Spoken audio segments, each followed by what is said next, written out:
মুখে সংক্ষিপ্ত আলোচনা করবেন হযরতুল আল্লাম হযরত মৌলানা আব্দুল গফুর শরীফপুরি হুজুরের সাহেবজাদা। আমি ভাইকে সংক্ষিপ্ত আলোচনা করার জন্য সবিনয় অনুরোধ করছি। আসসালামু আলাইকুম ওয়া রাহমাতুল্লাহি ওয়া বারাকাতুহু। আলহামদুলিল্লাহি কাফা ওয়া সালামুন আলা ইবাদিহিল্লাযীনা ইসতাফা। আম্মা বা'দু ফাআউযু বিল্লাহি মিনাশ শাইতানির রাজীম। বিসমিল্লাহির রাহমানির রহিম। قل إن كنتم تحبون الله فاتبعوني يحببكم الله ويغفر لكم ذنوبكم والله غفور رحيم. قال رسول الله صلى الله عليه وسلم: من أحب سنتي فقد أحبني ومن أحبني كان معي في الجنة. صلى الله على سيدنا ومولانا محمد وعلى آله وأصحابه وسلم. لا إله إلا الله، لا إله إلا الله، لا إله إلا الله، لا إله إلا الله، لا إله إلا الله، لا إله إلا الله محمد رسول الله صلى الله عليه وسلم. আলহামদুলিল্লাহ, আল্লাহ পাকের অশেষ মেহেরবানি যে আল্লাহ পাক রব্বুল আলামিন আজকের এই মহতি মাহফিলে আমাদেরকে আসার বসার কথা বলার তৌফিক দান করেছেন। এই জন্য মহান মুনিবের দরবারে লক্ষ কোটি শুকরিয়া জ্ঞাপন করি। সবে বলি আলহামদুলিল্লাহ। উপস্থিত মদিনাতুল উলুম ইসলামিয়া বড়দিরাই মাদ্রাসার মাহফিলের মুআজ্জাজ মুকাররম উলামায়ে কেরাম, মুরব্বিয়ানে আজম, দিনদার, দিন প্রিয়, ইসলাম প্রিয় যুবক ভাই, পর্দার আড়ালের শ্রদ্ধাভাজন মা ও বোনেরা, আমি আপনাদের সামনে মানবতার মুক্তির সনদ মহাগ্রন্থ আল কোরআন থেকে একটি আয়াত এবং আকায়ে নামদার তাজদারে মদিনা মুহাম্মদুর রাসূলুল্লাহ সাল্লাল্লাহু আলাইহি ওয়াসাল্লামের রেখে যাওয়া অসংখ্য অগণিত হাদিসের ভান্ডার থেকে একটি হাদিস তিলাওয়াত করেছি। আল্লাহ পাক রব্বুল আলামিন যদি আপনাদেরকে বসে শোনার, আমাকে বলার তৌফিক দান করেন, তাহলে 10 থেকে 15 মিনিট আমি আপনাদের সামনে কিছু কথা বলবো ইনশাআল্লাহ। সম্মানিত এলাকাবাসী, আপনারা অবগত আছেন যে গত 2 দিন এলানার মাধ্যমে আজকের মাইক চালু আছে এবং আপনারা জানেন আপনাদের প্রাণপ্রিয় প্রতিষ্ঠান মদিনাতুল উলুম ইসলামিয়া বড়দিরাই মাদ্রাসার আজকের একটি বিশাল মাহফিল। এই মাহফিল করতে গিয়ে উলামায়ে কেরাম এবং মাদ্রাসা সংশ্লিষ্ট যারা আছেন এই মাহফিল করতে গিয়ে অনেক শ্রম দিয়েছেন, কষ্ট করেছেন। এরকম একটি মাহফিল করা অনেক কষ্টের। তাই আপনারা যারা ফ্রি বাড়িতে আছেন, বেকার আছেন, রাস্তাঘাটে অযথা ঘোরাফেরা না করে এই দিনী মাহফিলে আসেন।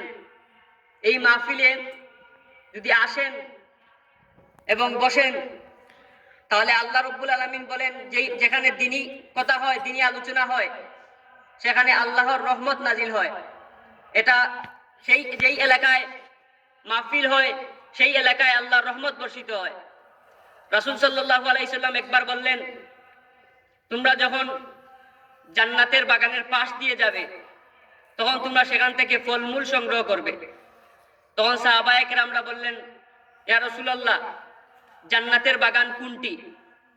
তখন নবী সাল্লাল্লাহু আলাইহি ওয়াসাল্লাম বললেন যেখানে দিনই আলোচনা হবে সেটাই জান্নাতের বাগান। সুবহানাল্লাহ। তাই এসব মাহফিলে আসলে বসলে ক্ষতি নেই। ফ্রি থাকলে আমার পরে ধারাবাহিকভাবে উলামায়ে কেরাম আসবেন, আলোচনা করবেন, তাদের দিনী কথাগুলো শুনবেন এবং আল্লাহর তাআলার সন্তুষ্টি লাভ করবেন। হতে পারে যে এই মাহফিলের উসিলায় আল্লাহ তাআলা আপনাদেরকে জান্নাত দিয়ে দিতে পারে। আমি আমাদের বাংলাদেশের যুবকদেরকে ধন্যবাদ জানাবো, কারণ আপনারা দেখেন বাংলাদেশের গ্রামে গঞ্জে পাড়ায় পাড়ায় এখন যুবসংঘ হয়েছে, যেই যুবসংঘের মাধ্যমে ওয়াজ নসিহত হয়, তাফসির হয়, গান বাজনা হয় না। এটা আমাদের জন্য আশার আলো। ওয়াজ মাহফিল আমাদেরকে অন্ধকার পথ থেকে আলোর পথে নিয়ে আসে। একটা এলাকায় যখন ওয়াজ মাহফিল হয় তখন সেই এলাকায় দেখবেন ওয়াজের উসিলায় আত্মীয়তার বন্ধন সৃষ্টি হয়, মজবুত হয়, দৃঢ় হয়। কিভাবে? কারণ একটা এলাকার মাহফিলের কারণে যাদের আত্মীয় স্বজন আছে, কুটুম খেস আছে, তাদেরকে দাওয়াত দেওয়া হয়, বাড়িতে দাওয়াত খেতে তারা আসেন, মাহফিলে ওয়াজ শুনতে আসেন, এতে সম্পর্ক দৃঢ় হয়। এবং যুবকরা অযথা বাড়িতে বসে যেখানে মোবাইল চালাইতো কিংবা বেকার টাইম খারাপ কাজে লিপ্ত থাকতো, না থেকে একটা ওয়াজ মাহফিলের কারণে তারা যদি 10-15 মিনিটও হয় মাহফিলে এসে বসে, এতে যুবকদের ফায়দা হয়। এর বিপরীতে আমাদের ওয়াজ মাহফিল যেমন আমাদেরকে আশার আলো দেয়, অন্ধকার থেকে আলোর পথে আসতে আসতে সুযোগ করে দেয়, ঠিক তেমনি ভাবে কিছু কিছু হুজুররাও আছেন, দেখবেন ভাইরাল হওয়ার কারণে অযথা কিছু কথা বলে ফেলেন। আপনারা সোশ্যাল মিডিয়ার কল্যাণে দেখবেন যে গত কয়েকদিন আগে একজন হুজুর বলছেন, বক্তা সাহেব, যে বাংলাদেশ নবী করিম সাল্লাল্লাহু আলাইহি ওয়াসাল্লাম নাকি মুসলমান না। নাউজুবিল্লাহ। তিনি এই কথা বলতে গিয়ে কত বড় একটি হারাম কাজ করেছেন। এতে বাংলাদেশের অনেক হুজুর উলামায়ে কেরাম এর প্রতিবাদ করেছেন। আপনারা সোশ্যাল মিডিয়াতে সার্চ করলে পাবেন এই ভাইরাল বক্তা ভাইরাল হওয়ার জন্য তিনি কত বড় কথা বললেন। তিনি বলেছেন কোরআন শরীফে আছে নাকি মুসলমান মুসলমানের ভাই। এখন যদি মুসলমান মুসলমানের ভাই হয় তাহলে নবী আমাদের ভাই হয়ে গেলেন, আর নবী যদি ভাই হয়ে যান তাহলে নবীর স্ত্রীগণ বাবি হয়ে গেলেন। আর কোরআনে বলা আছে নবীদের স্ত্রীগণ উম্মাহাতুল মুমিনিন, মুমিনদের মা। তাই তিনি এই উদাহরণ টেনে বললেন নবী নাকি মুসলমান না। নাউজুবিল্লাহ। আরো কয়েকদিন আগে আরেকজন বক্তা বলে ফেললেন বাংলাদেশের 64 জেলার মধ্যে একটা জেলা আছে, নাম হচ্ছে দিনাজপুর। তিনি বলে বললেন কোরআন শরীফে নাকি দিনাজপুরের নাম আছে। দিনাজপুরে ওয়াজ করতে গেছেন, গিয়ে সেখানে দিনাজপুরবাসীকে খুশি করতে গিয়ে বলে ফেললেন যে দিনাজপুর কোরআন শরীফে আছে। তিনি বললেন আল-ইয়াউমা আকমালতু লাকুম দীনাকুম, তোমাদের আজ দিন পূর্ণ করে দিলাম, আজকের দিনে তোমাদের দিন পূর্ণ করে দিলাম, আজকের দিনে তোমাদের দিন আজ পূর্ণ। তিনি বুঝাইতে চাইলেন এটা সন্ধিবিষণ নাকি দিনাজপুর। নাউজুবিল্লাহি মিন যালিক। আরেক বক্তা এটা শোনার পর এক সপ্তাহ পর আরেক মাহফিলে গিয়ে বলে ফেলছেন কুমিল্লা নাকি কোরআন শরীফে আছে, কুমিল্লা ইলা ইল্লা কালিল্লা। নাউজুবিল্লাহ। এইসব বক্তা তারা ভাইরাল হওয়ার জন্য কোরআনের অপব্যাখ্যা করছেন, যেটা স্পষ্ট হারাম এবং স্পষ্ট কোরআনের অপব্যাখ্যা।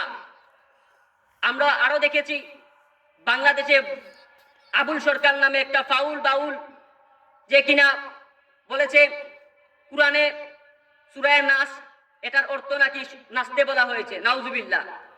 এই বাউল আরো বলেছে আল্লাহর গোয়ামাতা নাকি কিছুই খুঁজে পায় না। এই বিয়াদব আর এসব আলিমের মধ্যে আমি তো তফাৎ খুঁজে পাই না। কারণ আলিমরা ওয়াজের মাঠে বসে, ওয়াজের মঞ্চে বসে যখন কোরআনের অপব্যাখ্যা করেন তাহলে হে তো ফাউল, একটা বাউল মানুষ গান গায়, সে বা কি বা জানবে, সে তো বলেই ফেলছে। কিন্তু হুজুররা যে কি বলছে এটা তো বুঝলাম না। এই হুজুরদেরকেও আইনের আওতায় আনতে হবে। এই বাউল সরকারকে গ্রেফতার করা হয়েছে, তার সাথে এই হুজুরদেরকেও গ্রেফতার করতে হবে। সম্মানিত শুধু আমি আপনাদের সামনে সূরা আল ইমরানের 31 নম্বর আয়াত তিলাওয়াত করেছি। আমার তিলাওয়াতকৃত আয়াতে আল্লাহ রাব্বুল আলামিন বলেন, কুল, হে নবী আপনি বলে দেন, ইন কুনতুম তুহিব্বুনাল্লাহ, তারা যদি আল্লাহকে ভালোবেসে থাকে, ফাত্তাবিউনি, যেন আপনি নবীকে অনুকরণ করে। তার মানে আমরা সবাই আল্লাহকে ভালোবাসতে চাই, আল্লাহকে মুহাব্বত করতে চাই, কিন্তু আল্লাহকে ভালোবাসার এবং মুহাব্বত করার পথ এবং তরিকা হচ্ছে আল্লাহর রাসূলকে অনুসরণ করা, আল্লাহর রাসূলের তরিকা অনুসরণ করা। আল্লাহর রাসূলের তরিকা শুধু ব্যক্তিগত না, সামাজিক, রাষ্ট্রীয় এবং পারিবারিক সব ক্ষেত্রে রাসূলের আদর্শ আছে। বর্তমান সমাজে আমাদের একটা সুন্নত আছে, সেটা হচ্ছে বিয়ে। এই বিয়ে হচ্ছে নবীর একটি সুন্নত। এই বিয়ে করতে গিয়ে এই সমাজের চারিপাশে দেখবেন, আমাদের আস্থা বাংলাদেশে যখন যুবকরা বিয়ে করতে যায়, যখন বিয়ের ডেটটা ফিক্স করা হবে, সেই দিনটাকেও ইসলামের বিপরীত কাজ শুরু হয়ে যায়। যখন দামান কন্যা দেখতে যায়, যাওয়ার পরে দেখবেন সে তার মা, বাবা, ভাই, ফ্রেন্ড, দুলাভাই, আত্মীয় স্বজনের যত পুরুষ আছে একদম 10 থেকে 15 জন মানুষ নিয়ে যায়। অথচ এই কাজটি সম্পূর্ণ হারাম। এটা শরিয়া ভিত্তিক নয়, শরিয়ার বিপরীত কাজ। এই প্রথম দিন থেকেই হারাম কাজ শুরু হয়ে যায়।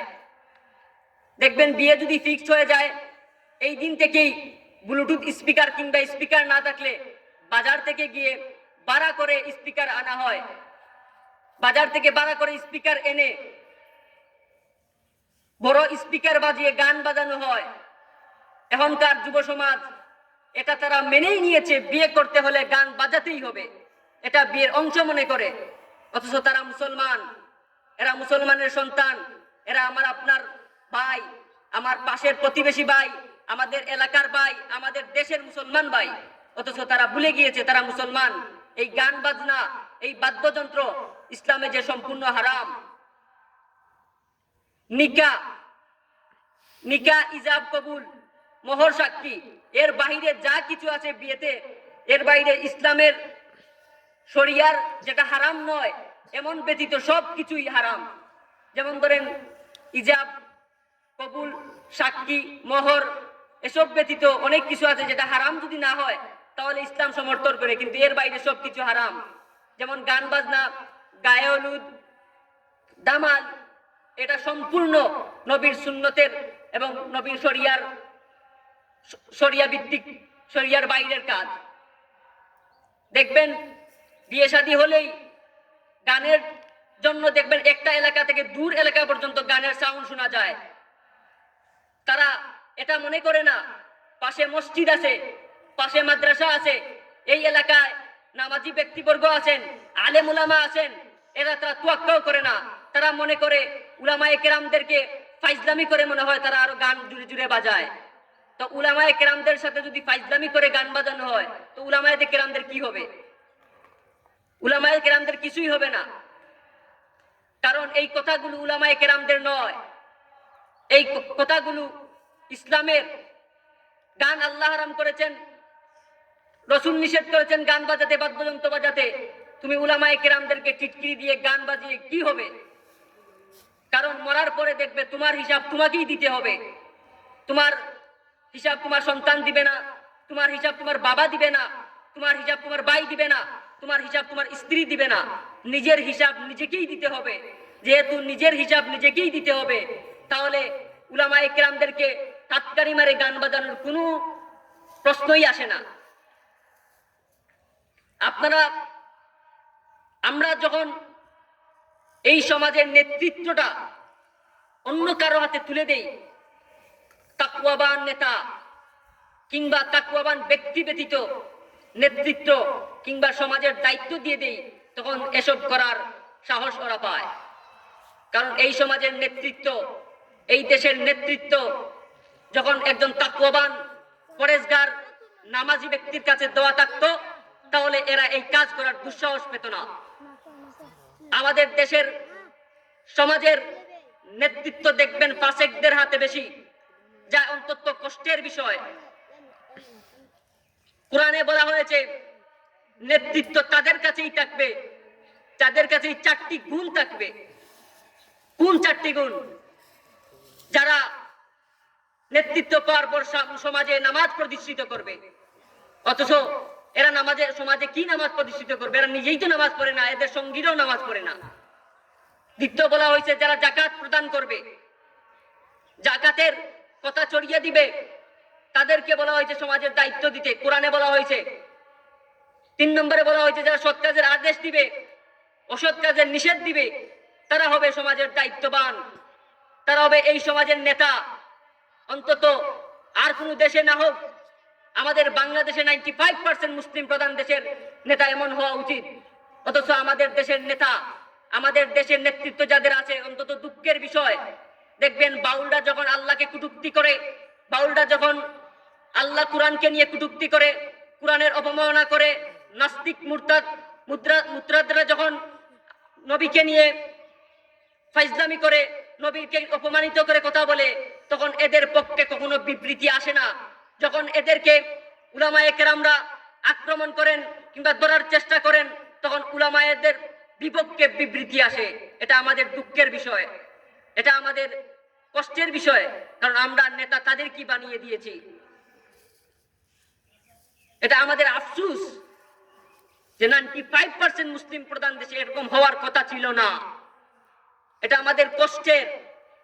আমরা 1 মাস 2 মাস পর পর এরকম সোশ্যাল মিডিয়াতে দেখতে পাই একজন না একজন নবীকে নিয়ে কটূক্তি করছে। হয়তো নবীকে নিয়ে অপমান করছে, নয়তো আল্লাহকে নিয়ে অপমান করছে, নয়তো কোরআন নিয়ে অপমান করছে, নয়তো ইসলামের শরিয়ার কোন বিধানকে অপমান করছে, হয়তো পর্দা নিয়ে কথা বলছে। কিন্তু এসব নেতা যারা এসব কথা বলে কিংবা যারা কথা বলে, তাদেরকে অ্যারেস্ট করা হয় না, তাদেরকে শাস্তির আওতায় আনা হয় না। যদি তাদেরকে শাস্তির দাবি জানানোর জন্য রাস্তায় নামা হয়, তাদেরকেই আক্রমণ করে তাড়িয়ে দেওয়া হয়, তাদেরকেই রক্তাক্ত করা হয়। এটা আমাদের কষ্টের। কারণ আমরা এদেশের দায়িত্বটা কোরআন সুন্নাহ মোতাবেক, রাসূল আদর্শ মোতাবেক কারো হাতে তুলে দিতে পারছি না। তাই আমরা বলবো, আমরা যখন নেতা বাছাই করব, তখন দায়িত্বটা থাকতে হবে তাদের হাতে যারা তাকওয়াবান, যারা আল্লাহকে ভয় করে। আর যারা আল্লাহকে ভয় করে, তারা কখনো সমাজে দুর্নীতি করবে না, তারা কখনো অন্যায়ের পক্ষে থাকবে না, জুলুমের পক্ষে থাকবে না, তারা ইনসাফের পক্ষে থাকবে, ইনসাফের কথা বলবে। আপনারা দেখেন নাই শরীফ উসমান হাদি ভাই, যাকে গুলি করা হয়েছিল? কেন গুলি করা হয়েছিল? কারণ তিনি ইনসাফের কথা বলেছিলেন, দেশ রক্ষার কথা বলেছিলেন, দেশে যাতে দাসত্ব আর অন্য কোনো দেশের দাসত্ব করতে হয় না, তাদের বিপক্ষে আওয়াজ তুলেছিলেন, আধিপত্যবাদ বিরুদ্ধে আওয়াজ তুলেছিলেন। তাই উনার মাথায় গুলি লেগে উনাকে মরতে হয়েছে। এদেশে এই যুবকের বয়স মাত্র 33 বছর। এদেশে তো অনেক রাজনীতিবিদ আছেন যাদের বয়স 40 কিংবা 45 কিংবা 50 শুধু রাজনীতির বয়স। কেন তাদের মাথায় গুলি লাগলো না কেন? কারণ তারা তো এই উসমান হাদি হতে পারে নাই, তারা উসমান হাদির মতো আওয়াজ তুলতে পারে নাই, জনসমর্থন তৈরি করতে পারে নাই।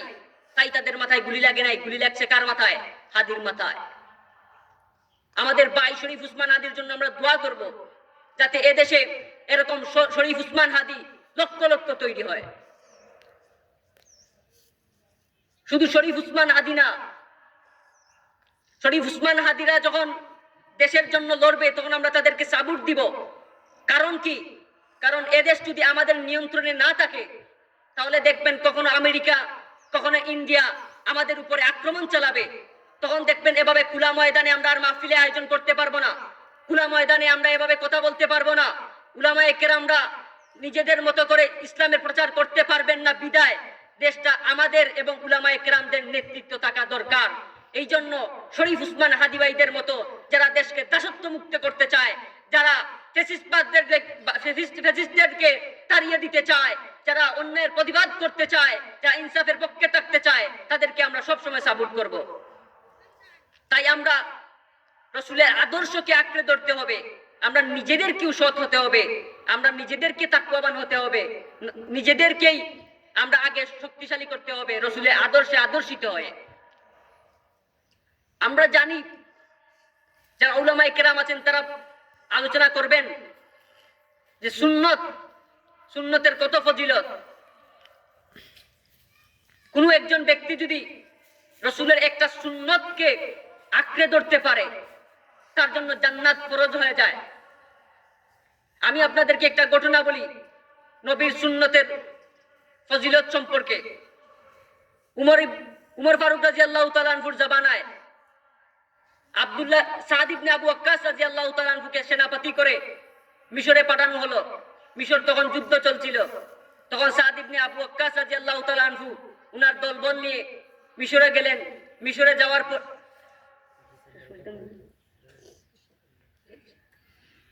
পরবর্তী আলোচক আমাদের মধ্যে চলে আসছেন, আমাদেরকে আমার কথাগুলোর উপর আমাকে সর্বপ্রথম আমল করার তৌফিক দান করেন।